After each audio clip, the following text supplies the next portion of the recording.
நீங்க ஜெயிச்சிருவீங்களா எங்க தலைவர் எதிர்த்துன்னு கேட்ட 2வது முறை. இன்றைக்கு கேட்கிறேன், திரு எதிர்கட்சி தலைவர் திரு உதயநிதி அவர்களே, உங்க தாத்தா கலைஞராலே முடியல, உங்க அப்பா ஸ்டாலினாலே முடியல, எங்க தலைவரை நீங்க ஜெயிச்சிட முடியுமா? நின்னு எதிரா பேசிட முடியுமா தேர்தல் அரசியல்ல? நம்ம இளவரசர் உதய அவர்களுக்கு எல்லாம் தலைவா முதலமைச்சர் அவர்களே பதில் சொல்லி டைம் வேஸ்ட் பண்ணாதீங்க, அதை வச்சு நான் பாத்துக்கிறேன். அன்னைக்கு ஒரு நாள் தான் சட்டசபையில பேச முடியல, நம்பிக்கை இல்ல, இன்னமேட்டு சட்டசபை ஓபன் ஆகும்ல. திரு பேரவைத் தலைவர் எந்திரிச்சு பேசி முடிச்ச உடனே சபாநாயகர் சார பார்த்துட்டு, திரு பேரவைத் தலைவர்களே இதோ நான் பதில் சொல்றேன், எல்லாத்துக்கும் ரெடி. 75 வருஷ வரலாறு திமுகவுடைய எல்லா திருட்டுத்தனமும் எல்லா கொள்ளையடிச்சும் எனக்கு தெரியும். படிச்சு வந்திருக்கேன், ஒவ்வொரு வரியா படிச்சிருக்கேன். நீங்க கேள்வி கேட்ட அடுத்த செகண்ட் நான் பதில் சொல்லுவேன். கனிமொழி மேடம் இருக்கக்கூடிய ஒரு கொள்கை அரசியல் திரு இளவரசர் அவர்களுக்கு கிடையாது, உதய அவர்களுக்கு கிடையாது. கடுமையான எதிர்ப்பு. கலைஞர்களுடன் யாரு பயணிச்சாலும் கடுமையான எதிர்ப்பு.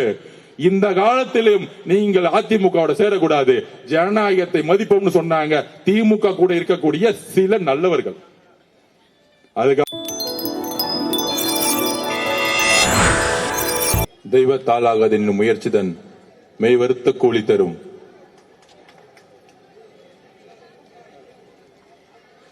வேட்பாளராக இருந்து, தமிழகத்தின் முதலமைச்சர் வேட்பாளராக இருந்து, இன்றைக்கு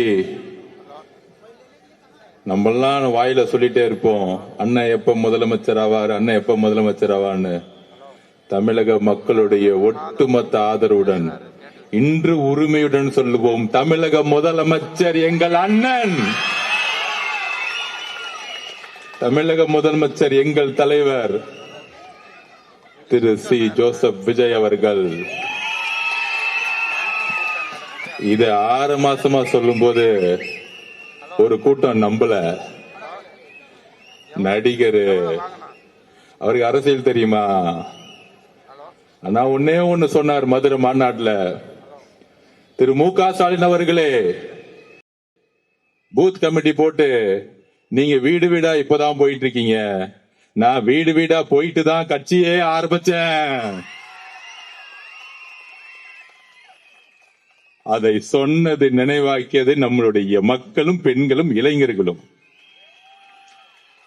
ரொம்ப சந்தோஷமா இருக்கு. அண்ணன் முதலமைச்சரா இருந்து பக்கத்துல பார்க்கும்போது நம்மளுடைய பூக்கடை குமார் அண்ணன் அந்த திரு பிரபு அவர்களே, எனக்கு முன்னால் பேசிய பேச்சாளர்கள் திரு ராகுல் காந்தி அவர்களே, தோழர்களே, மாவட்ட பொறுப்பாளர்களே, பகுதி செயலாளர்களே, என்னுடைய வெள்ளிவாக்கத்தில் பயணத்தில் ஒவ்வொரு வீட்டு பெண்களும் இளைஞர்களும் என்ன உங்க பிள்ளையா நினைச்சு வீட்டு விட்டு வெளியே வந்து வரவேற்று, முன்னாள் முதலமைச்சர் மு.க. ஸ்டாலின் அவர்கள், அவருடைய துணைவியார், அவருடைய மருமகன், அவருடைய மகன், அவருடைய மகள், ஒட்டுமொத்த குடும்பமும் வெள்ளிவாக்கத்தில் எனக்கு எதிராக பிரச்சாரம் செய்த பொழுது, தமிழ்நாட்டின் ஒரே தொகுதியில் முதல்வர் குடும்பத்தால் குறிவைக்கப்பட்ட ஒரே நபர் ஆதவ் அர்ஜுனா. ஆனால் எங்களுடைய தலைவருடைய ஒரே நாள் பிரச்சாரம் ஒட்டுமொத்த கலைஞர் குடும்பத்தை மு.க. ஸ்டாலின் தூக்கி எறிந்தது. இதுதான் மக்கள் சக்தி. மக்கள் சக்தினா இதுதான், பெண்கள் சக்தி, இளைஞர் சக்தினா அதுதான். ஒட்டுமொத்த முதல்வர் குடும்பமும் எதிர்த்து நின்ன இந்த சாமானியனை பெண்களும் என்னுடைய குடும்பத்தில் இருக்கக்கூடிய தாய்மார்களும், மகனே உன்னை வெற்றி பெற வைப்பது என்னோட பணி, நீங்க பொறுப்படுத்ததுக்கு உங்களுக்கு கோடான கோடி நன்றி.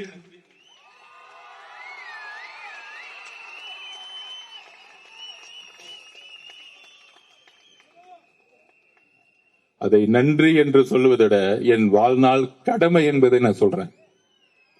அவ்வளவு பெரிய அழுத்தம் என்னை நோக்கி தலைவர் விஜய் அவர்களுக்கு எப்படி ஒரு அழுத்தமோ, ஆளுங்கட்சி ஆகும் பொழுது காவல்துறையும் திமுக குடும்பமும் மிகப்பெரிய அழுத்தத்தை தனிப்பட்ட முறையிலும் பொது வாழ்க்கையிலும் விமர்சனங்களும் கேவலமான பேச்சுகளும் தனிப்பட்ட தாக்குதலும் என்னை மட்டுமே நோக்கியது. எங்களுடைய தலைவரையும் அதற்கப்புறம் என்னையும் கடுமையான சொற்களால் எவ்வளவு அசிங்கமா பேச முடியுமோ எங்களுடைய தலைவர் விஜய் அவர்களையும், அதற்கப்புறம் என்னையும், ஊடகங்களா இருக்கக்கூடிய யூடியூபர்களும் பேசி பேசி பேசி பேசி அண்ணா கூறியதை போல நீங்கள் பேசி பேசி வலுவெழுங்கள், நாங்கள் உறுதியுடன் அந்த பேச்சை கேட்டு வலுவோடு வெற்றி பெறுவோம் சொன்னார் அண்ணா. நாங்கள் தாங்கி தாங்கி வெற்றி பெறுவோம் சொன்னால், அண்ணா கூறியதை போல உங்களுடைய பேச்சுகளை தாங்கி மக்கள் உங்களுக்கு கொடுத்த இந்த சரியான தோல்வி இருக்கிறதே, நான் எலெக்ஷன் முன்னாடியே சொன்னேன், கொளத்தூர் மீட்டிங்ல சொன்னேன், முன்னாள் முதல்வர் மு.க. ஸ்டாலின் அவர்களே எழுதி வைத்துக் கொள்ளுங்கள், கலைஞர் குடும்பத்தின் கடைசி வாரிசு தமிழகத்தின் முதலமைச்சராக நீங்கள் மட்டும்தான் முடிப்பீர்கள். அவ்வளவுதான். உங்களுடைய குடும்பம் இனி எந்த காலத்திலும் அதிகாரத்தை நோக்கி செல்ல முடியாது. ஏனென்றால் தமிழக மக்களுடைய ஆதரவு இல்ல, ஒட்டுமொத்த பெண்களுடைய ஆதரவுடன் ஒரு தலைவர் உதயமாகிவிட்டார். புரட்சி தலைவர் எம்ஜிஆர் அவர்களால் செய்ய முடியாததை, புரட்சி தலைவி அம்மா அவர்களால் முடியாததை ரெண்டு பேர்த்தோடைய சக்தியோட சேர்ந்து எங்களுடைய தலைவர், புரட்சி தலைவர், எங்களுடைய முதலமைச்சர் இந்த குடும்பத்துடைய ஆதிக்கத்தை தூக்கி எறிந்தார். இது சாதாரண வெற்றி அல்ல. ஒவ்வொரு பெண்களும் கண்ணீர் விட்டு அழுது, தமிழக வெற்றி கழகத்துடைய வெற்றி எதனால தெரியுமா கிடைச்சிச்சு? திமுக மு.க. ஸ்டாலின் அவர்களிடையே தமிழக வெற்றி கழகத்தை உருவாக்கியது பெண்கள். இன்றைக்கு சொல்றேன், தமிழக வெற்றி கழகத்தை உருவாக்கியது பெண்கள், அதோடு இணைந்தவர்கள் இளைஞர்கள். இந்த ரெண்டு சக்தியும் இன்னும் எந்த காலத்திலையும் நீங்க ஜெயிக்கவே முடியாது. எழுதி வைத்துக்கோங்க. நீங்க என்ன வேணா பொய்யில பேசலாம், சட்டசபையில பொய்யா பேசலாம், உங்களாலே முடியாது. நான் சொன்னேன், திமுக எப்பயுமே 2வது தாட்டி ஜெயிச்சதா வரலாறே கிடையாது. மு.க. ஸ்டாலின் அவர்கள் 200 தொகுதி ஜெயிச்சிருவேன், 200 தொகுதி ஜெயிச்சிருன்னு சொல்லும் பொழுது அன்றைக்கே மேடையில் நம்மளுடைய தலைவர் சொன்னாரு, நான் உட்பட குளத்தூர்ல உட்கார்ந்து பேசினேன், உங்க தந்தை கலைஞராலே முடியாது பொழுது நீங்க ஜெயிச்சிருவீங்களா எங்க தலைவர் எதிர்த்துன்னு கேட்ட 2வது முறை. இன்றைக்கு கேட்கிறேன், திரு எதிர்கட்சி தலைவர் திரு உதயநிதி அவர்களே, உங்க தாத்தா கலைஞராலே முடியல, உங்க அப்பா ஸ்டாலினாலே முடியல, எங்க தலைவரை நீங்க ஜெயிச்சிட முடியுமா? நின்னு எதிராக பேசிட முடியுமா? தேர்தல் அரசியல்ல நம்ம கிட்ட கிளாஸ் எடுக்கிறாரு தேர்தல் அரசியலை பத்தி சட்டசபையில அன்னைக்கு நான் எந்திரிக்கலான்னு இருந்தேன். அண்ணன் வரும்போதே சொல்லிட்டாரு, இன்னைக்கு ஒன்லி நம்பிக்கை வாக்கெடுப்பு தான், நீங்க நம்ம எல்லாம் பேச வேணாம், ஆல்ரெடி மெஜாரிட்டி 150 மேல போயிட்டு இருக்கு, அவங்க பேசினா பேசட்டும், பாவம் எலெக்ஷன் டைம்ல தான் பேச முடியல, இப்ப பேசட்டும், ரொம்ப அடி வாங்கியிருக்காங்க, அடிச்சா அழுவாங்கல்ல, அழுது கலந்துட்டு சட்டசபை ஓடி போயிடுவாங்க, சொன்ன மாதிரியே பேசிட்டு ஓடி போயிட்டாங்க. இது நம்மளை பார்த்து பயந்துட்டாங்களாம். இன்னும் திமுக காரனுங்க ஆளுங்கட்சி நினைப்பு, அது அவங்களுடைய பரம்பரை நோய். ஒரு மாசம் வரைக்கும் நாங்க ஆளுங்கட்சின்னு பேசிக்கிட்டே இருப்பாங்க. அப்ப இந்த தேர்தல் வெற்றி நம்ம சொல்றோம் 50 வருடம் கழித்து ஒரு புரட்சிங்கிறோம். அந்த புரட்சி எங்க இருந்து உருவாச்சு? கடைசி 10 நாள் முன்னாடி இந்த புரட்சியை பத்தி யாருக்கும் தெரியல. நேஷனல் மீடியாஸ் கரெக்டா 5 நாளுக்கு முன்னாடி திருநெல்வேலி தூத்துக்குடி அப்புறம் தமிழ்நாட்டுல ஒரு புரட்சி உருவாயிருச்சு, மக்கள் புரட்சி உருவாச்சுன்னு பேசிட்டு இருந்தாங்க. ஆனா இன்னைக்கு வரைக்கும் தமிழக ஊடகம் தாவேகா ஜெயிக்குன்னு சொன்னதே இல்ல, கடைசி நாள் ரிசல்ட் வரைக்கும். அப்ப அந்த ஊடகத்தை பாருங்க, 3 தொகுதி ஜெயிப்பாரு, 10 தொகுதி ஜெயிப்பாரு, 20 தொகுதி ஜெயிப்பாரு, 160 தொகுதி திமுக ஜெயிச்சிரும், 200 தொகுதி நாங்க ஜெயிச்சிருவோம் மு.க. ஸ்டாலின் அவர்கள். கூட்டணி கட்சிகள் 25 கூட்டணி கட்சி என்னெல்லாம் பேச்சு பேசினாங்க. ஆனா தமிழக மக்கள், பெண்கள், என் பிள்ளைய ஏன்பா இப்படி திட்டிக்கிட்டே இருக்கிற, இதை ஒரு காரணத்துக்கே தூக்கி எறிஞ்சாங்க. என்ன அவதூறுகள், என்ன அவதூறுகள், என்ன தவறு செய்தார் எங்க தலைவர்? ஒட்டுமொத்த புகழ் வாழ்க்கையை விட்டுட்டு ஒரு தனி மரமா மக்களோட சேர்ந்து பெண்களுக்கான வாழ்க்கையை மாத்தணும், என் தாய்மார்களை வாழ்க்கையை மாத்தணும்னு ஒரு கட்சியை தனி மனிதனாக ஆரம்பித்து, பெண்களிடம் இளைஞர்களிடம் தனி மனிதனாக ஆரம்பித்து, எந்த விதமான பின்புலமும் இல்லாமல் ஆரம்பித்து பிரச்சாரத்தை உருவாக்கும் பொழுது எஸ்ஓபியை போட்டு பிரச்சாரம் பண்ணவே முடக்குனாங்க. நான் திருப்பியும் பதிவு பண்ணேன், நீங்க முடக்கலாம், எலெக்ஷன் கமிஷன் நோட்டிபிகேஷன் வந்தன நீங்க வெளியே விட்டு பாருங்க, 10 நாள் போதும் இந்த ஆட்சியை தூக்கி எறியறதுக்குன்னு சொன்னோம். 10 நாள் போதும் உங்க ஆட்சியை தூக்கி எறியறதுக்கு. 10 நாள் அவர் செய்த பிரச்சாரம் ஒட்டுமொத்த திமுக குடும்பம் தூக்கி எறிஞ்சிருச்சு. இப்ப தெரியுது 6 மாசம் ஏன் வெளியே போட முடக்குனாங்கன்னு எங்க தலைவரை. 10 நாளுக்கே தூக்கி போட்டாங்கன்னா 6 மாசம் விட்டு இருந்தா 5 தொகுதி தாண்டி இருக்க மாட்டாங்க. இதுதான் சூழ்ச்சி. 5 தொகுதி தாண்டி இருக்க மாட்டாங்க. 5 தொகுதி திமுக. இந்த சூழ்ச்சிக்கு தான் தலைவரை எந்த பிரச்சாரத்துக்கு வெளியே விடல. இந்த சூழ்ச்சி தான் செஞ்சுட்டு விஜய் அவர்களை வீட்டு விட்டு வெளியே வா, இந்த போலி பிரச்சாரம் நோட்டிபிகேஷன் வந்து வெளியே வந்தாருல, தூத்துக்குடி மீட்டிங் பாத்தீங்கல்ல, 10 லட்சம் பேர் ரோட்ல நின்னாங்கல்ல, அங்க மாறியது அரசியல் சூழ்நிலை. கடைசியில திருப்பூர்ல மாறுச்சு, சென்னையில மாறுச்சு. நான் அப்பயே சொன்னேன், பெரம்பூர்ல தலைவர் நாமினேஷன் பண்ணி முடிச்ச உடனே வண்டிய கொளத்தூர் விடுன்னு சொன்னாரு. கொளத்தூர்ல 1 லட்சம் பேர் நின்றுட்டு இருந்தாங்க. அப்பயே சொன்னோம். அடுத்த நாள் கொளத்தூர் மீட்டிங் போடும்போது நான் பேசினேன், கொளத்தூர்ல மு.க. ஸ்டாலின் அவர்கள் தோல்வி அடைவார். எப்ப சொன்னது? நம்ம எலெக்ஷனுக்கு 1 மாசத்துக்கு முன்னாடி சொன்னோம். அப்பெல்லாம் நம்பல அவங்க, ஏதோ சின்ன பசங்க பேசிட்டு இருக்காங்க. எங்க அப்பா யார் தெரியுமா? மு.க. ஸ்டாலின் அவர்கள். திரு உதயநிதி வெள்ளிவாக்க வந்து, என்னோட வெற்றியோட ஆதவர்ஜனாவுடைய தோல்விதான் எனக்கு முக்கியம். இன்னும் ஒரு அரசியல் பாத்தீங்களா, அவரோட வெற்றியோட என்னோட தோல்விதான் பைக்கும். அந்த பயம் இருந்தா போதும். திரு மு.க. ஸ்டாலினுடைய வாரிசு அவர்களே. ஆனா நான் இங்கேயும் வேலை பார்த்துட்டு நம்ம தலைவர் பச்சான பிறகு குளத்தூர்ல ஸ்கெட்ச் போட்டு அவர் பிள்ளைக்கும் தெரியல, மு.க. ஸ்டாலின் அவர்களுக்கும் தெரியல. நீங்க என்ன தோக்கடிக்க வேலை பண்ணீங்க? எங்க தலைவர் உங்க குளத்தூர்லயே செக் வச்சார். சட்டசபையில நம்ம அமைதியா உட்கார்ந்துட்டு இருக்கோம். ஆதரவு இருக்கு, ஆதரவு இல்ல சொல்லிட்டு அமைதியா போயிருக்க வேண்டியதானே. உங்களை கடுமையாக நாங்க எதிர்க்கிறோம், எப்பயும் போல பொய்யா சொல்லிட்டு கிளம்ப வேண்டியதானே. நமக்கு எலெக்ஷனை பத்தி கிளாஸ் எடுக்கிறாரா முன்னாடி உட்கார்ந்துகிட்டு? யாரு? திரு மு.க. ஸ்டாலினுடைய மகன் இளவரசர் திரு உதயநிதி அவர்கள். அந்த இளவரசருக்கு பட்டாபிஷேகம் முன்னாடி என்ன பண்ணாங்க? துணை முதல்வராக்குனாங்க. இப்ப எதிர்கட்சி தலைவர் ஆக்கிட்டாங்க. நமக்கு ரொம்ப நல்லது. நான் வேற நினைச்சேன், யாராவது சீனியர் எல்லாம் போடுவாங்க, யாராவது ஒரு நல்ல நல்ல அண்ணங்கள்லாம் சீனியர் நிறைய பேர் இருக்காங்க அங்க, நம்ம தங்கம் தென்னரசன் மாதிரி, அந்த மாதிரி அனுபவசாலிகள் எல்லாம் போட்டு நம்மள உண்டு இல்லைன்னு கொஸ்டின் கேட்க போறாங்க. சரி, நம்மளும் ரெடி ஆயிடும் நினைச்சேன். இந்த குடும்பம் என்னைக்கும் திருந்தாது. இவ்வளவு அடிப்பட்டாலும் திருந்தாது.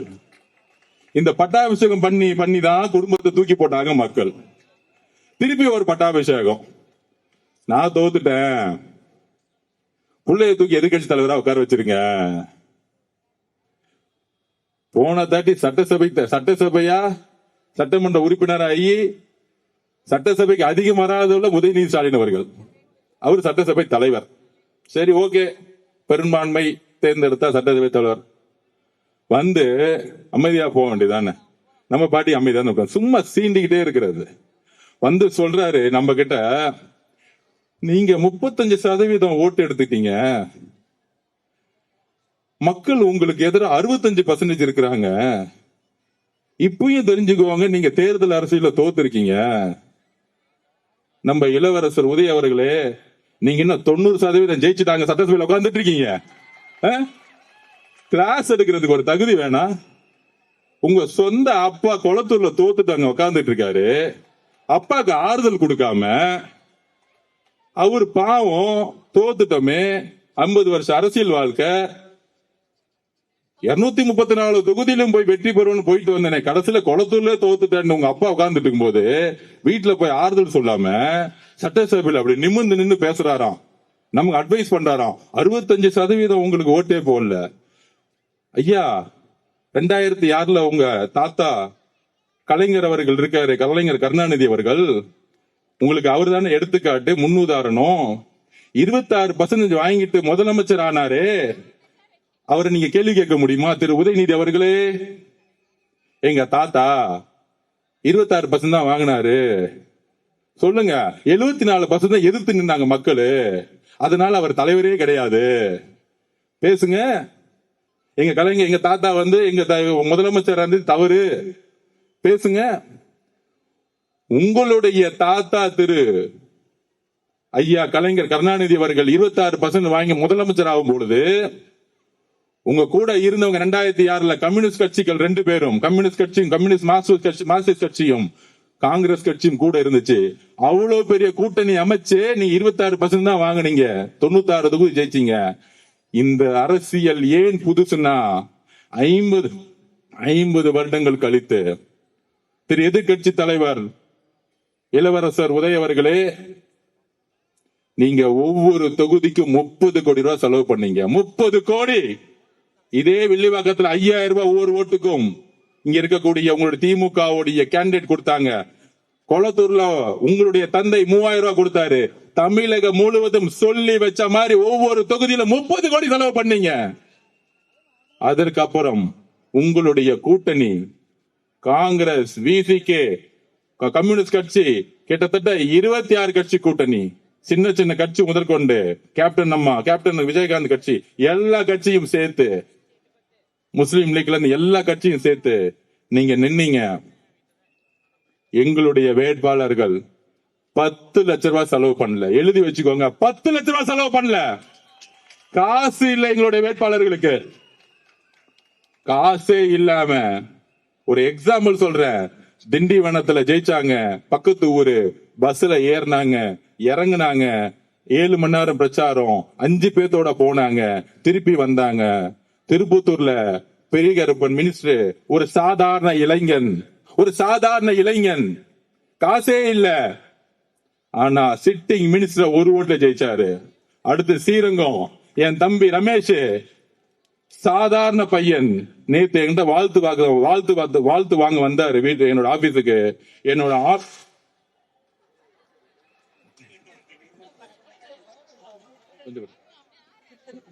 வாழ்த்து வாங்க வந்தாங்க.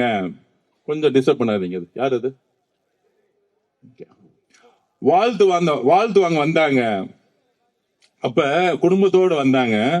அவங்க அம்மா, அவங்க அக்கா. அப்ப வரும்பொழுது என்னுடைய தெருவிலேயே 3வது வீட்டுல, அது ஒரு பெரிய வீடு, ரமேஷ் அவர்களுடைய அம்மா சமையல் வேலை செஞ்சிட்டு இருக்காங்க. என்னுடைய வீட்டுல இருந்து 3வது வீட்டுல அந்த அம்மா சொல்றாங்க, தம்பி வாழ்த்து வாங்க வந்தேன், 8 மணிக்கு கிளம்பணும் நான் சமையல் வேலை பண்றதுக்கு. என் புள்ள எம்எல்ஏ ஆயிட்டான், ஆனா நான் சம்பாதிக்கணும்ல. என்ன ஒரு எளிமையான குடும்பத்தில் இருந்து எங்களுடைய தலைவர் வேட்பாளரை சூஸ் பண்ணி ஸ்ரீரங்கத்துல நின்று திருச்சியிலேயே அதிகமான ஓட்டை வாங்கியது தமிழக வெற்றி கழகம். உங்களுடைய நேரு, உங்களுடைய வேலு எல்லாத்தையும் தண்ணி குடிக்க வச்சாங்க எங்களுடைய இளைஞர்கள். சாமானியன் 75 வருஷ கட்சி திமுக பொது தொகுதியில் ஒரு தலித் வேட்பாளரை நிறுத்தியது இல்லை. திரு உதயநிதி அவர்களே, இளவரசர் உதயநிதி அவர்களே, மகுடத்தை தூக்கி உங்க தலையில உங்க அப்பா வச்சுட்டாரு. இங்க சாமானியன் இருக்காரு பாருங்க. இளைஞர்கள் பதவி இருக்கும் போது பாருங்க, ஒவ்வொருத்தரையும் டிவில ஒரு சாமானியன் ஒடுக்கப்பட்ட பிற்படுத்தப்பட்ட மக்கள் ஒவ்வொருத்தரும் கையில 1 லட்சம் ரூபாய் இல்லாதவங்க ஜெயிச்ச லிஸ்ட் எத்தனை தெரியுமா? 92 பேர். 92 பேர் கையில 1 லட்சம் ரூபாய் இல்ல. 1 லட்சம் ரூபாய் இல்ல கையில, சொல்லி வச்ச மாதிரி. இது புரட்சி இல்லையா? திமுக சமூக நீதினு சொல்றீங்களே, எங்கேயாச்சும் தலித் சகோதரர்களை பொது இடத்துல நின்னு தைரியமா ஜெயிக்க வச்சிருக்கீங்களா? எங்க தலைவர் விஜய் அவர்கள் தலித் சகோதரர்களை பொது இடத்துல நின்று ஜெயிக்க வச்சிருக்காரு. எங்க உங்க சமூக நீதி? எங்களது உங்க சமூக நீதி? மத அரசியல தூக்கி போட்டாரு. என் பெயர் சி ஜோசப் விஜய்னு. நான் கிறிஸ்துவ குடும்பத்தில் பிறந்திருந்தாலும் என்னுடைய ஐடென்டிட்டியை நான் மறக்க மாட்டேன்னு சொல்லி மத அரசியலை ஒழிச்சிருக்காரு. மத அரசியலை ஒழித்து, ஜாதி அரசியலை ஒழித்து, பண அரசியலை ஒழிச்சு இளைஞர்களுக்கும் பெண்களையும் சாதாரண குடும்பத்தில் வேட்பாளர்கள் நிப்பாட்டி இன்றைக்கு சட்டசபையில் தைரியமாக நிமிர்ந்து உட்கார வச்சிருக்காரு. இதுக்கு மேல என்ன புரட்சி வேணும்? இளவரசர் உதய அவர்களே, உங்களுக்கு என்ன தகுதி இருக்கு எங்களுடைய தலைவர் முதலமைச்சரை பார்த்து கேள்வி கேட்பதற்கு? என்ன சாதிச்சிருக்கீங்க நீங்க? நாங்க ரோட்ல இருந்து வந்திருக்கோம். நீங்க உங்க அப்பா தலையில மகுடத்துல இருந்து வந்திருக்கீங்க. உங்க அப்பா இன்ஷியல் இல்ல, ஒரு தொகுதியை தண்ணி நின்று ஜெயிச்சு காமிச்சிருங்க. 6 வருஷம் ஆசில் விட்டு போயிடுறேன். திரு மு க ஸ்டாலின் அவர்களுடைய குடும்ப வாரிசை தூக்கி போட்டு, திரு கலைஞர் அவர்களுடைய பேரை தூக்கி போட்டு, திமுக கட்சியை விட்டுட்டு தனியா நின்னு ஒரு தொகுதியை ஜெயிச்சு காமிங்க. உங்களுக்கு அப்ப எங்க தலைவரை பார்த்து கேள்வி கேட்கறதுக்கு எல்லா உரிமையும் இருக்கு. உங்க குடும்பத்தோட ஐடென்டிட்டிலையும் அண்ணா உருவாக்கக்கூடிய கட்சியிலையும் திமுக அந்த இடத்துல கொஞ்சம் ஸ்கெட்ச் போட கொஞ்சம் தவறிட்டு சேப்பாக்கத்துல எல்லா போக்கஸ் அவங்க அப்பா மேல இருந்துச்சு. அடுத்தது வச்சுக்கலாம். கேள்வி கேட்டுட்டாங்கல்ல, தலைவரை பார்த்து கேள்வி கேட்டாங்கல்ல, பதில் கொடுப்போம், கரெக்டான டைம்ல கொடுப்போம். அப்ப இது புரட்சி இல்லையா? இதுக்கு மேல என்ன புரட்சி வேணும்? சமூக நீதிக்கான புரட்சி எங்க? இந்த தொகுதியில இந்த ஜாதி அதிகமா இருப்பாங்க, அவனை வேட்பாளரா போடு. அப்படி யாராச்சும் தமிழ் வெட்டி கழகத்தில் வெற்றி பெற்று இருக்காங்களா? சொல்லுங்க. இந்த தொகுதிக்கு 30 கோடி, ஒரு ஓட்டுக்கு 3000. ஒரு தொகுதியில் தமிழக வெற்றி கழகத்தில் காசு கொடுத்திருப்பாங்களா? திமுக 3000 கொடுத்தா அதிமுக 1500 ரூபாய் கொடுத்தாங்க. இதே தொகுதியில 1000 ரூபாய் கொடுத்தாங்க. மக்கள் மாற்றத்தை விரும்பினார்கள். மக்கள் கூட்டணி நம்பவில்லை, நல்ல தலைவரை தேடினார்கள். இதுதான் தமிழ்நாடு. நான் எப்பவுமே சொன்னேன், தமிழ்நாட்டு மக்கள், தமிழ்நாட்டு அரசியல் இயற்கையும் நேரமும் சேர்ந்து ஒரு தலைவரை உருவாக்கும். அன்று அண்ணாவை உருவாக்கியது தமிழக மக்கள். யாரு ஒரு தலைமையை கடினமா அழுத்தம் கொடுத்தாங்களோ அன்னைக்கு இருந்த ஆட்சியாளர்கள் அண்ணாவை கையில எடுத்தாங்க. ஒரு ஸ்ட்ராங்கான ஒரு லீடரா உருவாக்குனாங்க. அண்ணாவுக்கு அப்புறம் பிரச்சனை வரும் பொழுது எம்ஜிஆரை மக்கள் கையில எடுத்தாங்க. எம்ஜிஆருக்கு அப்புறம் அவ்வளவுதான், இனிமேல் நம்ம குடும்ப ஆட்சி தான் திரு கலைஞர் நினைக்கும் பொழுது புரட்சி தலைவி அம்மா அவர்களை கையில எடுத்தாங்க தமிழக மக்கள். அதுக்கப்புறம் எங்களுடைய தலைவர் சி ஜோசப் விஜய்களை கையில் எடுத்துட்டாங்க. நீங்க எழுதி வச்சுக்கோங்க, குறைந்தபட்சம் இன்னும் 4 தேர்தல் தண்ணி மட்டும் தான் நீங்க குடிச்சிட்டு இருப்பீங்க. எழுதி வச்சுக்கோங்க. முடியவே முடியாது. என்ன வேணா நீங்க பழி சொல்லி பண்ணுங்க. ஆட்சியை வச்சுக்கிட்டு 10 மாசம் எவ்வளவோ பழி சொல்லி பண்ணிட்டீங்க. இப்ப எங்க தலைவர்கிட்ட ஆட்சி இருக்கு, நிர்வாகம் இருக்கு, காவல்துறை இருக்கு, மக்கள் பணி செய்ய போயிட்டாரு. நான் அப்பயே சொன்னேன், நம்ம இளவரசர் உதய அவர்களுக்கு எல்லாம் தலைவா முதலமைச்சர் அவர்களே பதில் சொல்லி டைம் வேஸ்ட் பண்ணாதீங்க, அதை வச்சு நான் பாத்துக்கிறேன்.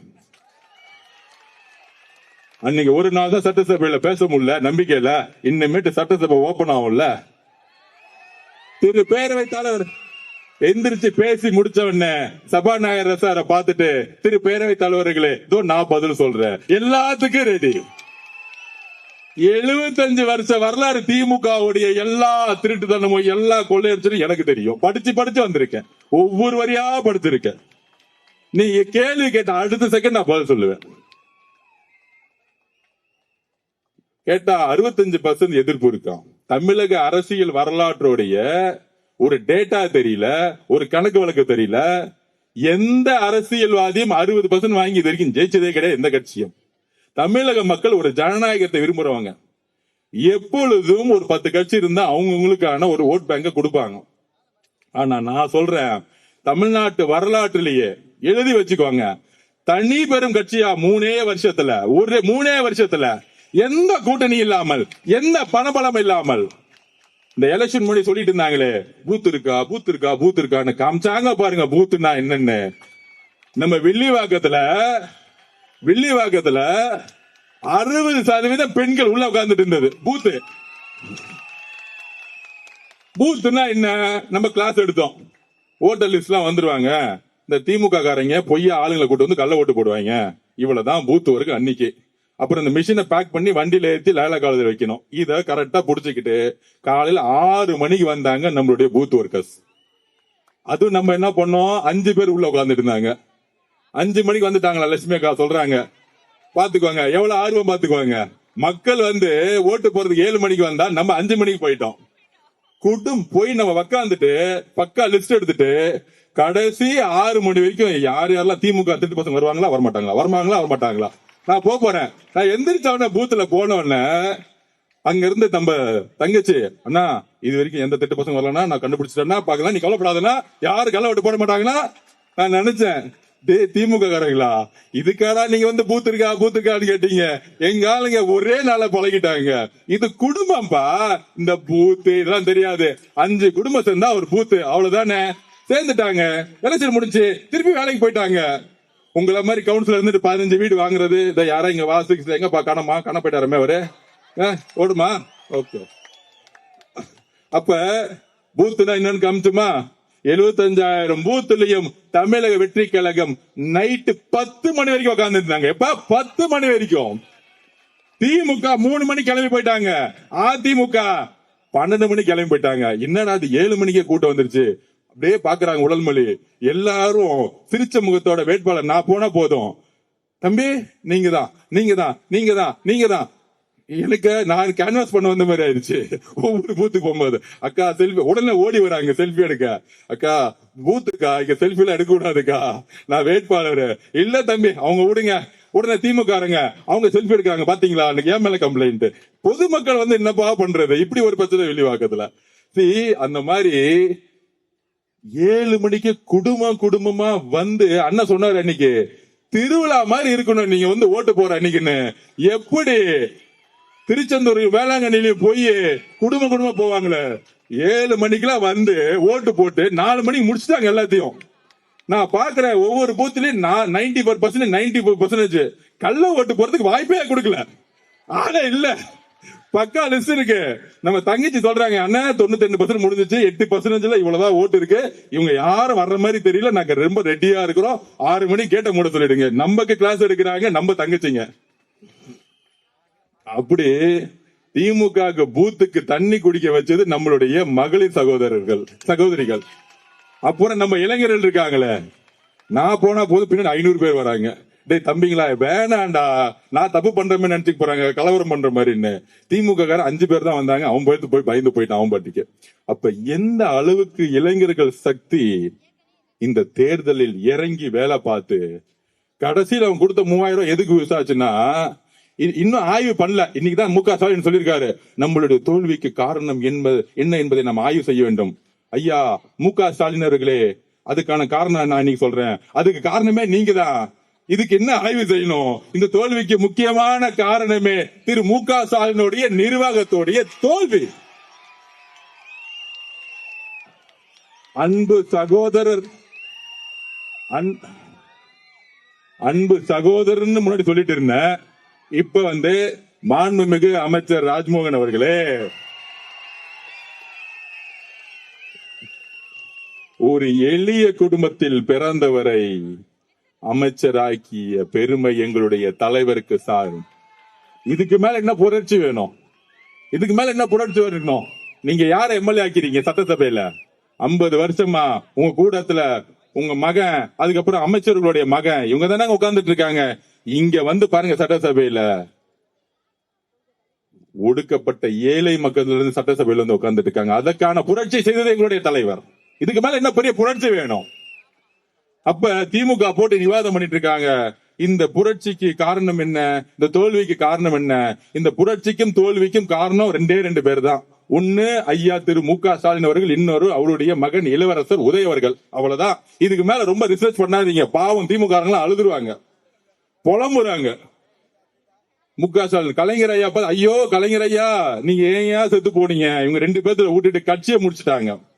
இதுல சொல்றாரு திரு மு க ஸ்டாலின் அவர்களும் இளவரசர் உதய அவர்களும், தாவேகா கழகம் குதிரை பேர அரசியல் செய்கிறது. தலைவர் சிம்பிளா முடிச்சது, குதிரை பேர அரசியல் இல்ல, இது குதிரை வேக அரசு. அது அவர் சிம்பிளா பேசி முடிச்சிட்டார். அண்ணா ரொம்ப நல்லவர், அதோட முடிச்சிட்டார். ஆனா நம்ம அப்படி இருக்க முடியாதுல்ல, பதில் சொல்லணும்ல. குதிரை பேர அரசியல் யார் நடத்தினது?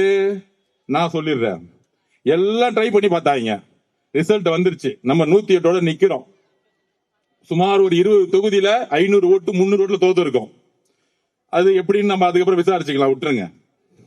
தோத்த பிறகு என்ன செஞ்சிருக்காங்க? நம்ம தலைவர் வரவே கூடாதுன்னு பெரும்பான்மை இருந்தாலே பதவி ஏற்றலாம் கவர்னர் அவர்கள். ஆனா கவர்னர் அவர்கள் கூப்பிட்டு, நீங்க வந்து பெரும்பான்மையை காமிங்க, சிங்கிள் லார்ஜஸ்ட் பார்ட்டி அவங்களை கூப்பிட்டு பதவி ஏத்துடலாம். ஆனா கவர்னர் அவர்கள் ஒரு கான்ஸ்டிடியூஷனுக்கு எதிராக 118 காமிங்க, கோர்ட்டுக்கு போனா 1 மாசம் ஆயிடும், வேண்டாம் நம்ம பெரும்பான்மை காமிச்சிரும்னு எடுத்த உடனே முதல்ல வந்தது தலைவர் ராகுல் காந்தி அவர்கள். தமிழ்நாட்டுடைய சூழ்நிலையை புரிந்து தமிழக வெற்றி கழகம் தலைவணங்குகிறது திரு ராகுல் காந்தி அவர்களை. எடுத்தவன விஜய் அவர்கள் முதலமைச்சர் ஆகணும், அதுக்கு என்ன வேணா செய்யுங்க, சப்போர்ட் அப்படின்னு டெல்லியில இருந்து ஒரே குரல் முடிச்சுட்டாரு அவர். வந்த அடுத்த நாள் காங்கிரஸ் இருந்து நம்ம அண்ணன் செல்வம் திமுக இருந்தாரு, வந்து எங்க தலைவர் சொல்றதா ஸ்டாண்ட். அரசியல் சூழ்நிலை அன்னைக்கே மாறிடுச்சு, எலெக்ஷன் முடிஞ்சவனே மாறிடுச்சு. செல்வப்பந்தன் வந்து வாய்ப்பு கொடுத்துட்டு ஒரு எல்லோரும் சகோதரத்துவம் ஆனோம். அன்னைக்குதான் உண்மையான அரசியல் சந்தோஷப்பட்டேன்.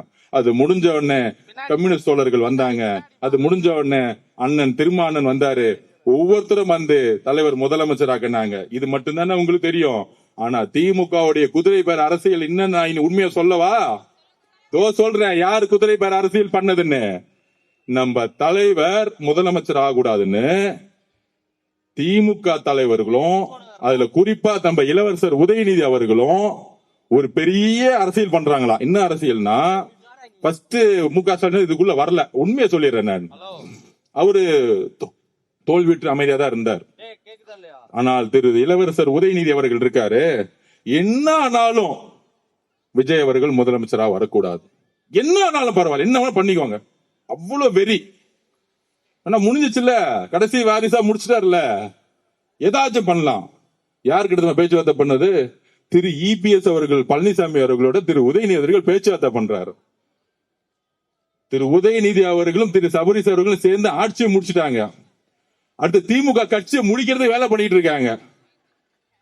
இப்படிதான் தலைவர் விஜய் அவர்கள் ஏத்து நின்று ஆட்சி போச்சு. இப்ப திருப்பியும் இவர் முதலமைச்சர் உட்கார வைக்க கூடாதுன்னு இபிஎஸ் ஐயா கிட்ட பேசினா என்ன ஆகும்? எங்கேயாச்சும் அண்ணா உருவாக்கிய கட்சி, சமூக நீதி பேசிய கட்சி, மத சார்பின்னு சொல்லக்கூடிய கட்சி, தேர்தலுக்கு முன்பு திரு மு க ஸ்டாலின் அவர்கள், ஏன் திரு உதயநிதி அவர்கள் திரு எடப்பாடி பழனிசாமி பார்த்து என்னெல்லாம் கேள்வி கேட்டாங்க?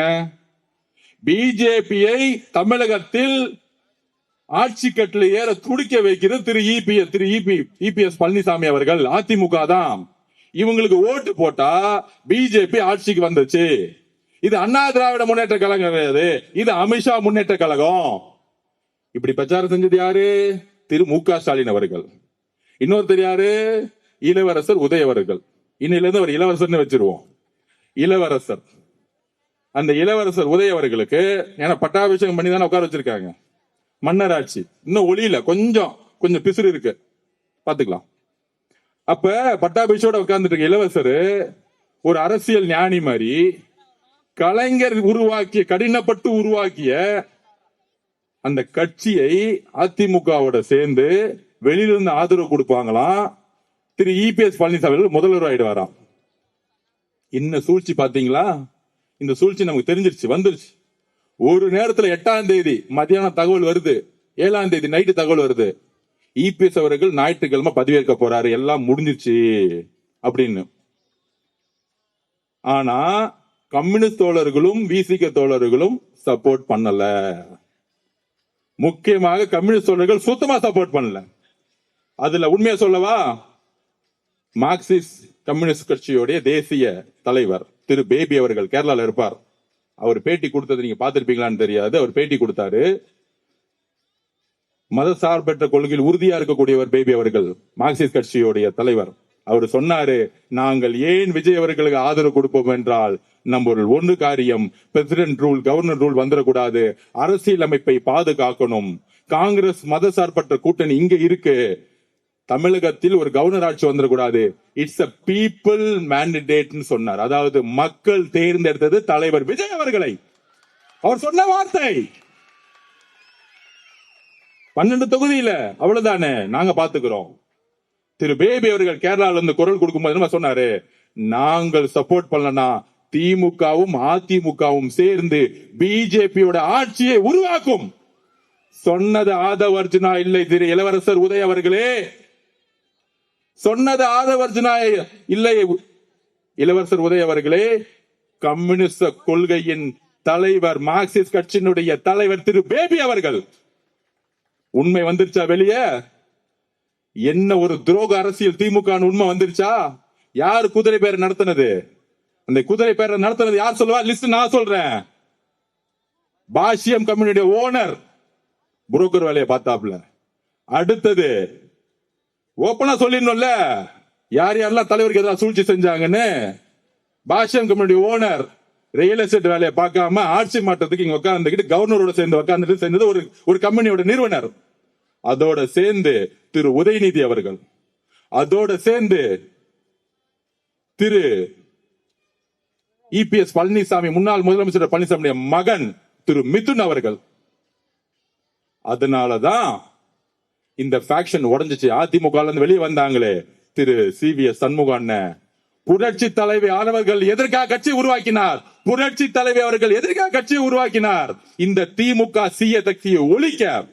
ஆனா அப்படி உருவாக்கின கட்சிய திரு இபிஎஸ் ஐயா அவர்கள் திமுக ஸ்டாலினோட சேர்ந்துட்டு ஒரே ஒரு காரணம், தலைவர் விஜய் அவர்கள் முதலமைச்சரா வரக்கூடாது. எந்த கொள்கையும் கிடையாது, குறிக்கோளும் கிடையாது, கெட்ட மதசார்பற்ற கொள்கையாம். இது சொன்னது திரு பேபி அவர்கள், மார்க்சிஸ்ட் கம்யூனிஸ்ட் தலைவர். நாங்கள் ஆதரவு கொடுக்கவில்லை என்றால் திமுகவும் அதிமுகவும் பிஜேபியும் சேர்ந்து இங்கு ஒரு ஆட்சியை உருவாக்கும்.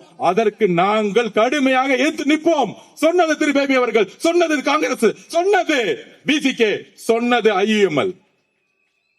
எல்லா மதசார்பற்ற கொள்கைகளும் தலைவர்கள் 108 தொகுதி ஜெயிச்சா என்ன நினைச்சிருந்தா, தோழர்களே அரசியலை உள்வாங்குங்கள், நினைச்சிருந்தா ஒரே போன் கால் டெல்லி போன் பண்ணி, ஒரே ஒரு போன் கால் இபிஎஸ் போன் பண்ணி, உங்க 47 எம்எல்ஏ எனக்கு கொடுத்துருங்க, நான் முதலமைச்சர் ஆயிடுறேன், நம்ம பகிர்ந்து சொன்னா அவங்க ஓடி வந்திருப்பாங்களா? ஓடி வந்திருக்க மாட்டாங்களா? சொல்லுங்க.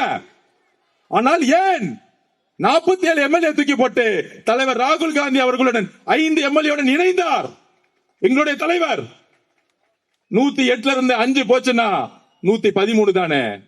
47 முக்கியமா 105 முக்கியமா அப்படின்னு எங்களுடைய தலைவர் யோசிச்சிருந்தா, வெறும் பதவி அரசியல் பண அரசியலை நோக்கி இருந்தா, இபிஎஸ் மாதிரியோ இல்ல உங்க தந்தை மு க ஸ்டாலின் உதயநிதி மாதிரியோ சிந்தித்திருந்தா 47 பேரை நோக்கி போடிப்பாங்க. ஆனால் எங்களுடைய தலைவர் விஜய் அவர்கள் யோசித்து மதசார்பற்ற கொள்கையில், சமூக நீதி கொள்கையில் நான் உறுதியாக இருந்து இஸ்லாமிய சகோதரர்களும் கிறிஸ்தவ சகோதரர்களும் என்னை தேர்ந்தெடுத்தார்கள். நான் கொள்கையிலிருந்து விலக மாட்டேன். அந்த உறுதியான கொள்கையில் ஒரு கால் கொடுத்தாரு திரு ராகுல் காந்தி அவர்களுக்கு. ஆதவர்ஜுனா அவர்களே, 5 எம்எல்ஏ 10 எம்எல்ஏ முக்குள்ள நம்ம கொள்கையில உறுதியா இருக்கணும்னு எங்களுக்கெல்லாம் ஒரு வகுப்பு எடுத்து நாங்க எல்லாரும், நான் உட்பட கட்சியோட உட்பட மதசார்பற்ற கொள்கையில் நாம் உறுதியாக இருக்குங்கிறத பதிவு பண்ணது எங்களோட தலைவர். 75 வருஷ கட்சிங்கிறீங்களே, நீங்க ஏன் அதிமுக இஸ்லாமிய சகோதரர்களை கிறிஸ்தவ சகோதரர்களை கேள்வி எழுப்புங்கள். அதிமுகவும் திமுகவும் சேர்ந்து ஏன் ஆட்சி உருவாக்கி துடிச்சது? உடனே நாங்களாம் அப்படிலாம் நினைக்கலையே சொல்லுவாங்க. அதுக்கு நான் ஒரு உண்மையை சொல்லணும்ல. அந்த கட்சியோடைய மீட்டிங் நடந்துச்சு.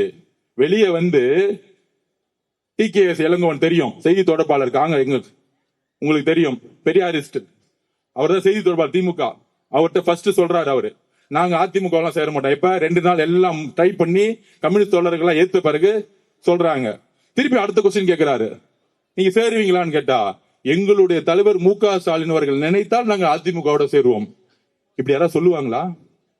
இப்படி யாராவது சொல்லுவாங்களா? கலைஞர் அவர்கள் உயிரோடு இருக்கும்போது சொல்ல முடியுமா? இல்ல அதிமுக புரட்சி தலைவர் அம்மா அவர்கள் உயிரோடு இருக்கும்போது சொல்லுவாங்களா அப்படி? ஆனா டிகே இளங்கோவன் சொன்னாரு, எங்க தலைவர்கள் சொன்னா நாங்க அதிமுகவோட சேருவோம். அப்ப தெரியுதா உள்ள என்ன நடந்துகிட்டு இருக்குன்னு? அங்க மாட்டிக்கிட்டாங்களா அந்த பேட்டியில? அப்ப எல்லாம் ட்ரை பண்ணி கம்யூனிஸ்ட் தோழர்களும் இஸ்லாமிய சகோதரர்களும் நம்மளுடைய திருமாவளவனும் எதிர்த்த ஒரு காரணத்தினால் அதை வாபஸ் வாங்க பார்த்தாங்க. வாபஸ் வாங்கிட்டாங்க. நடக்காது. ஏன்னா அவங்களுக்கு பெரும்பான்மை இல்ல. எல்லாரும் ஒண்ணுன்னா 113 114 சரிசமமா நிக்குது. அரசியல் இதுதான். ஆனால் திரு ராகுல் காந்தி அவர்கள் நம்மளுடைய தலைவரை முதலமைச்சராக உறுதியா நின்று, கம்யூனிஸ்ட் தலைவர்களும் நின்று, அண்ணன் திருமாவளவன் நின்று, ஐஎம்எல் இஸ்லாமிய சகோதரர்களும் நின்று, இன்றைக்கு உண்மையான மதசார்பற்ற கொள்கை கொண்ட தலைவர்களை தமிழ்நாடு உருவாக்கி இருக்கிறது. இதுதான் வெற்றி தமிழக வெற்றி கழகத்திற்கு. மக்கள் ஒரு நல்ல தலைவனை தேர்ந்தெடுத்தார்கள். கூட்டணி கட்சி தலைவர்கள் ஒரு நல்ல மதசார்பற்ற அரசியலை உருவாக்கி விட்டார்கள். தேர்தலுக்கு முன்பு உங்களோட இருந்தோம்னு சொல்றாங்களே, இருந்திருந்தா அவங்களுக்கு நீங்க உண்மையா இருந்திருக்கணும். அதிமுக பேசியிருக்க கூடாது. கலைஞர் காலத்தில் எந்த தோல்வி நடந்தாலும், ஏன் கலைஞர் 2 தொகுதி ஜெயிச்சாலும் எப்பொழுதும் தன்னுடைய கொள்கைகளில் விட்டு கொடுத்தது கிடையாது. ஆனால் அவருடைய மகன் திரு மு க ஸ்டாலின் அவர்கள், இளவரசர் உதய அவர்கள் கட்சியை மதிக்கிறது இல்ல, கூட்டணியை மதிக்கிறது இல்ல, கொள்கையை மதிக்கிறது இல்ல. பணம் பணம் பணம், இதுதான் அவங்களுடைய மிகப்பெரிய தோல்வி. இப்ப தெரிஞ்சா என்ன உண்மை நடந்துச்சு? நான் 5 நாள் நாங்க தூங்கி 10 நாள் ஆச்சு. இன்னைக்கு நேத்து நைட்டு தான் தூங்கின. தலைவர் முதலமைச்சரா 144 பேர் ஜெயிச்ச பிறகு அன்னைக்குதான் எங்களுக்கு தூக்கம் வந்துச்சு. அதுலயும் பாருங்க திமுக சூழ்ச்சி. திருப்பத்தூர்ல ஒரு எம்எல்ஏ ஜெயிச்சோம், கேஸ ஃபைல் பண்ணாங்க. அந்த கேஸ உடனடியா கொண்டு வந்தாங்க சண்டே. அந்த சண்டே கேஸ் கொண்டு வந்து அன்னைக்கு ஆர்குமெண்ட் பண்ணாங்க. சென்னை உயர்நீதிமன்றம் எப்பொழுதும் சண்டே கேஸ் எடுத்ததே கிடையாது.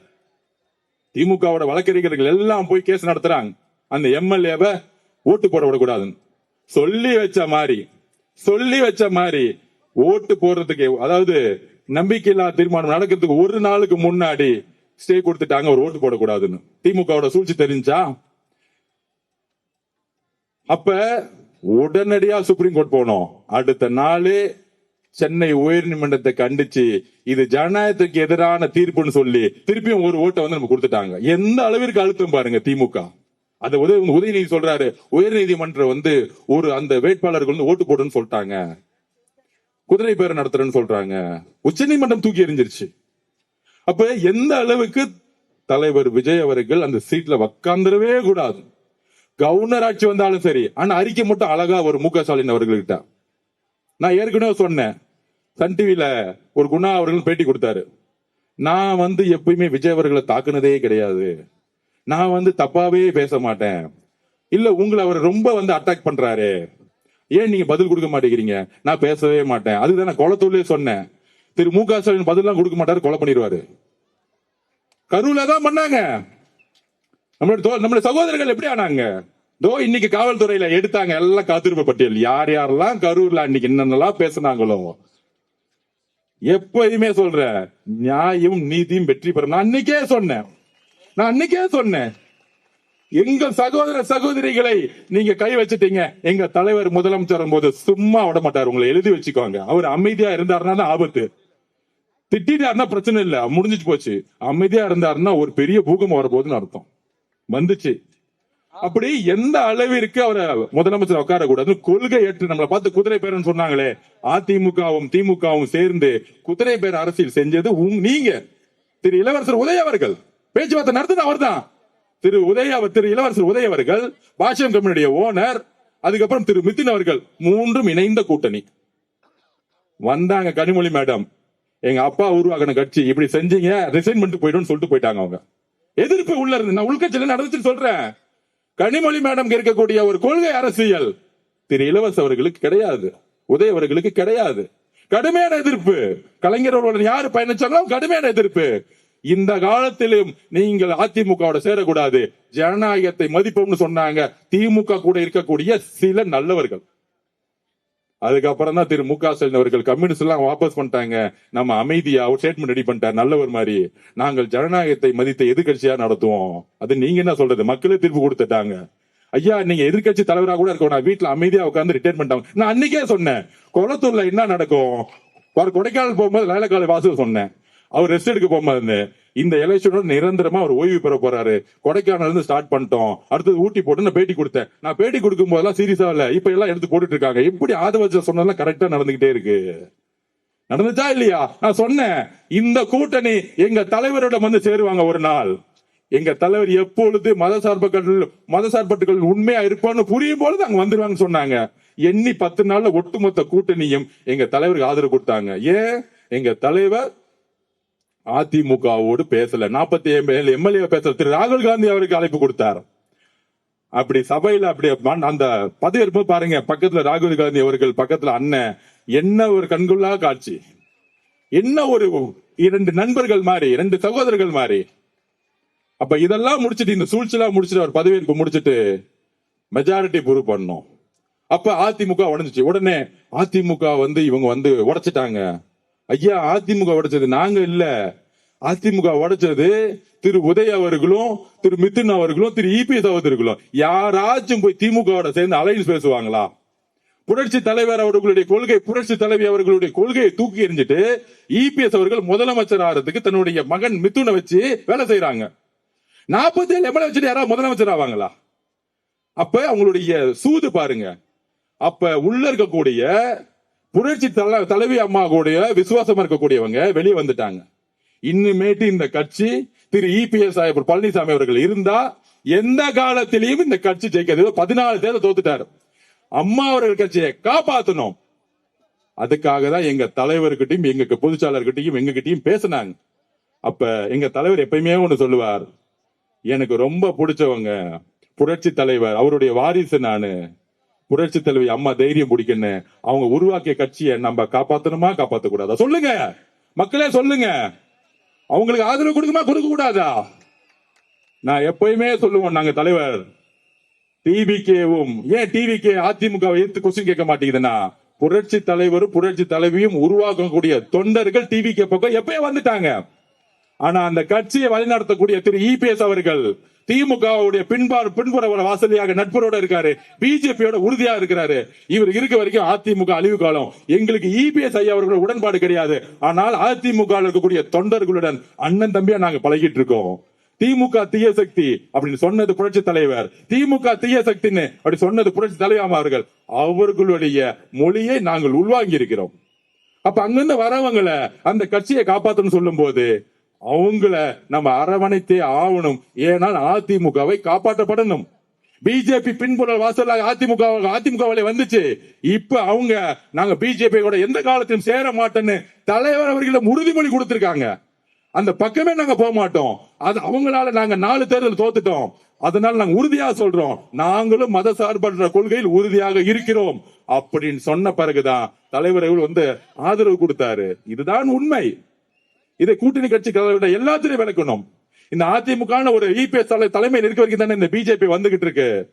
அப்ப அந்த அதிமுக புது ஃபேக்டர்ஸ் பிஜேபி கூட இருக்க மாட்டாங்கன்னு உறுதிமொழி கொடுத்துட்டாங்க. இவங்களை நம்ம நம்பி பார்ப்போம். அதுக்கு மேல உறுதி இல்லைன்னா உடனே நம்ம வாபஸ் வாங்க முடியுங்கிறத ஒரே ஒண்ணுதான். இது குதிரை பேரம் அல்ல. புரட்சி தலைவி அம்மாவுடைய கட்சியை யாரும் தூக்கிட்டு போயிடக்கூடாது. திமுக அழிச்சிடக்கூடாது, பிஜேபி அழிச்சக்கூடாது. இதுக்குதான் இவ்வளவுதான் ஐடியாலஜி. அதான் ஆல்ரெடி 125 பேர் ஆதரவு வந்துருச்சு. பெரும்பான்மைக்காக முடிஞ்சிருச்சு எலெக்ஷன். சபையில எங்களுக்கு மெஜாரிட்டி இல்லைன்னா தானே நாங்க போய் குதிரை பேரத்தில் ஈடுபடணும். ஒட்டுமொத்த மத சார்பற்ற கொள்கையிலும் திமுக விட்டு வந்துச்சுன்னா எங்க தலைவர் மேல இருக்க நம்பிக்கை மட்டும் இல்ல, மக்களுடைய ஆதரவை அவர்கள் ஜனநாயகப்படி மதிக்கிறார்கள்.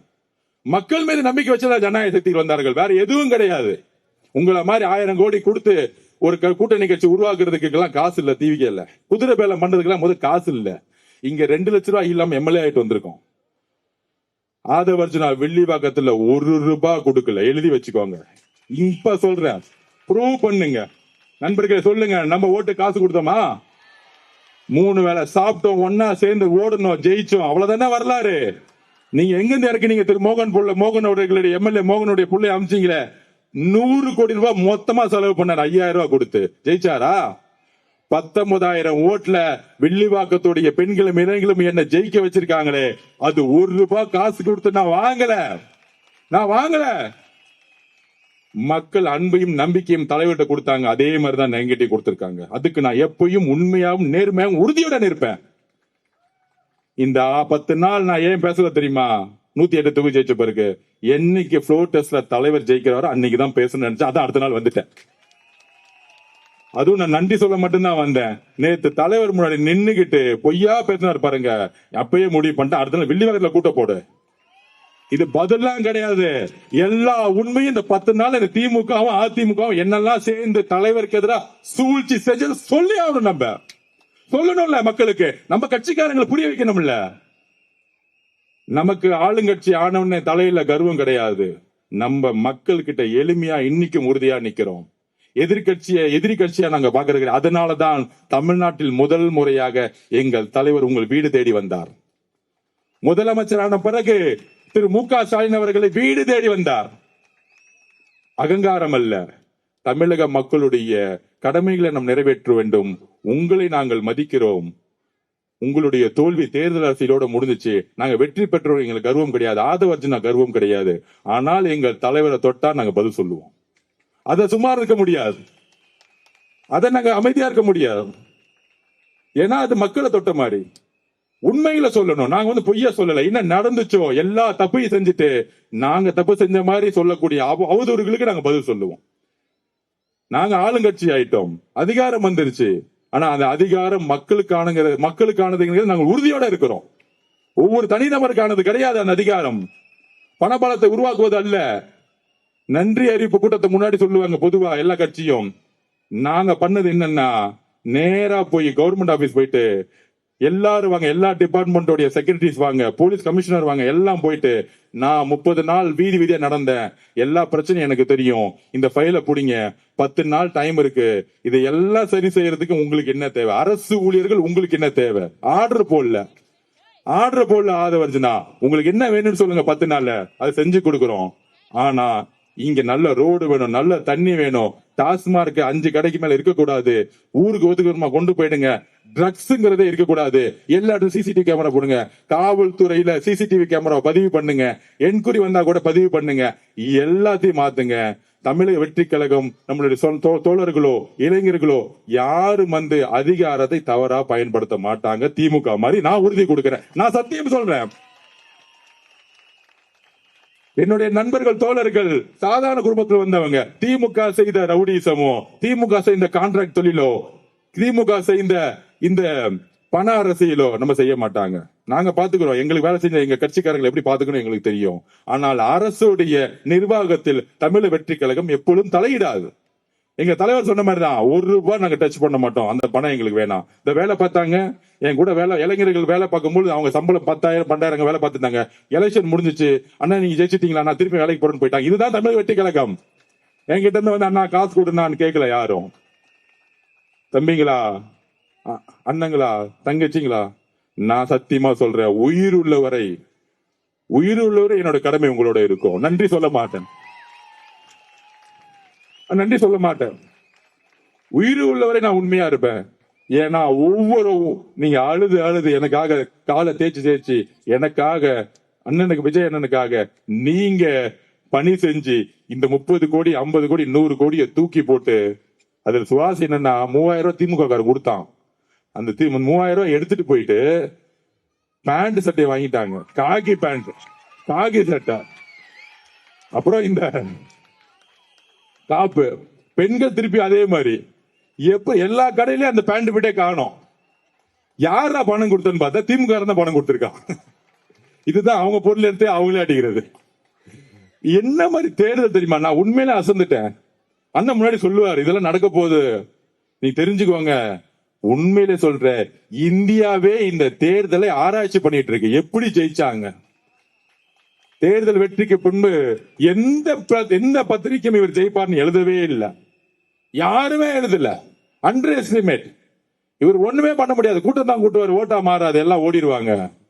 ஆனா இன்னைக்கு நேஷனல் மீடியாஸ், ஏன் லோக்கல் மீடியாஸ் எப்படி ஜெயிச்சார், இது ஒரு பெரிய ஆராய்ச்சிக்குட்பட்டது. ஒரு ஆதிக்கத்தை நீங்கள் விரும்பினால், பணபலத்தை நீங்க கரப்ஷன் பக்கம் போனீங்கன்னா, உண்மையா நீங்க இல்லைன்னா எளிய மக்கள் உங்களை தூக்கி எறிவார்கள், உங்கள் அதிகாரத்தை தூக்கி எறிவார்கள், உங்களுடைய அனுபவத்தை தூக்கி எறிவார்கள், உங்களுடைய 75 வருஷ கட்சியை தூக்கி எறிவார்கள். நீங்கள் உண்மையாக இல்லை என்றால் யாரையும் தூக்கி எறிவன்னு தமிழக மக்கள் இந்தியாவுக்கே லெசன் எடுத்திருக்காங்க.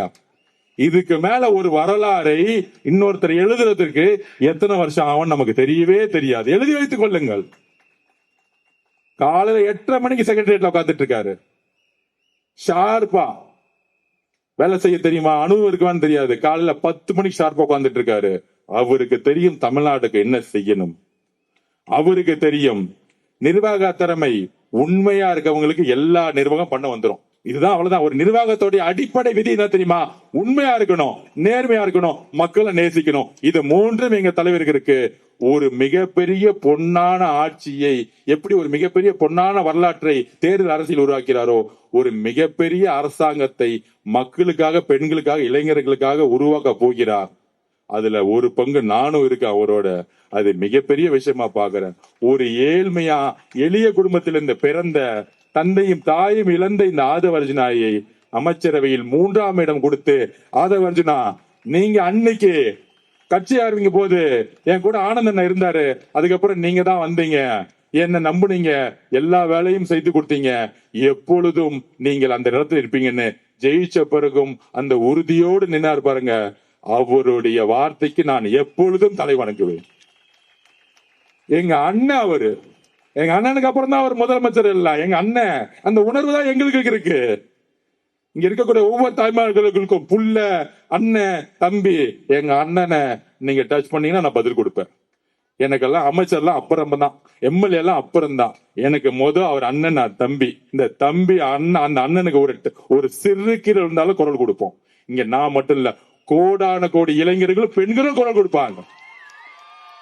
அதனால இளவரசர் உதயவர்களே, சட்டமன்றத்தில் உங்களுடைய வார்த்தைகளை கவனமாக உண்மையாக பேசுங்கள் அப்படிங்கறத வலியுறுத்துகிற. எங்களுக்கு நீங்கள் எதிரிகள் கிடையாது. உங்களுடைய ஜனநாயக கடமையை நீங்கள் ஆற்றுங்கள். தவறு செய்தால் சொல்லுங்க, திருத்திக்கிறோம். நீங்க தலைவர் தவறு செய்தா தவறாது அப்ப பாத்துக்கோங்கன்னு சொல்லிடுவார். அவர் ஜனநாயகவாதி. தவறு செய்தால் தெரிந்து தவறு செய்யறது கிடையாது, சொன்னா அடுத்த செகண்ட் சரியாயிடும். இது ஒன்னும் காவல்துறை வச்சு அடக்குமுறை பண்ணி கைது செய்து உங்களை மிரட்டி பழி வாங்கக்கூடிய அரசு அல்ல. அந்த அரசியல் அல்ல அது. யாரையும் பழி வாங்கக்கூடிய அரசியல் கிடையாது. தேர்தல் அரசியலில் நாங்கள் நின்னோம், நீங்க நிக்கவே கூடாதுன்னு நினைச்சீங்க, அதையும் மீறி வெற்றி பெற்றுட்டோம். இனி மக்களுக்கான பணியை செய்யற 50 வருஷ பணியை 5 வருஷத்துல செஞ்சு முடிப்பார். எழுதி வச்சுக்கோங்க, எழுதி வச்சுக்கோங்க. என்கிட்ட இப்ப கேட்டாங்க, 700 கடையை மூணா 8,000 கோடி சேல்ஸ் டவுன் ஆகுது. அத பினான்ஸ் செக்ரட்டரி எங்க தலைவர் சொல்லியிருக்க மாட்டாரா? அப்ப எங்க தலைவர் என்ன முடிவு எடுத்தார்? மக்களோட உயிரை விட 8,000 கோடி பணம் முக்கியம் அல்ல. மக்களுக்கு 1000 ரூபாய் நீங்க பேங்க்ல போடுறமே, அதோட முக்கியம் டாஸ்மாக் உடைய மிகப்பெரிய பிரச்சனை ட்ரக்ஸ் பிரச்சனை. அதுதான் முதல்ல அவர் கையில் எடுத்தார். அதுதான் முதல்ல கையில் எடுத்தார். மக்களுக்கு தேவையான அந்த 1000 ரூபாய்ங்கிறது கடமை, அண்ணன் கொடுக்கிற கடமை. அதே நேரத்தில் டாஸ்மாக் உடைய மக்களுடைய பிரச்சனை இருக்கு, அதுக்கு நான் சரி செய்யறேன்னு 700 கடையை தூக்கி போட்டாரு. 8,000 கோடி இல்லைன்னாலும் பரவாயில்ல. இந்த அரசியல் நல்ல அரசியல், மக்களுக்கான அரசியல். வெறும் நல்லதோட முடிச்சிட முடியாது. ஒரு 24 மணி நேரம் சதா மக்களை பத்தி யோசிக்கக்கூடிய ஒரு தலைவனாலதான் அப்படி யோசிக்க முடியும். அதை உருவாக்குவார் என்று சொல்லி என்னுடைய மாண்புமிகு அமைச்சரை வரவேற்று அவருக்கு நான் பேசணும்னு சொல்றேன். இந்த பயணம் மிகப்பெரிய பயணமா இருக்கும். உறுதியா இருங்க, நம்ம தான் ஜெயிப்போம். அண்ணன் சொன்ன மாதிரி கான்பிடண்டா இருப்போம். நன்றி, வணக்கம்.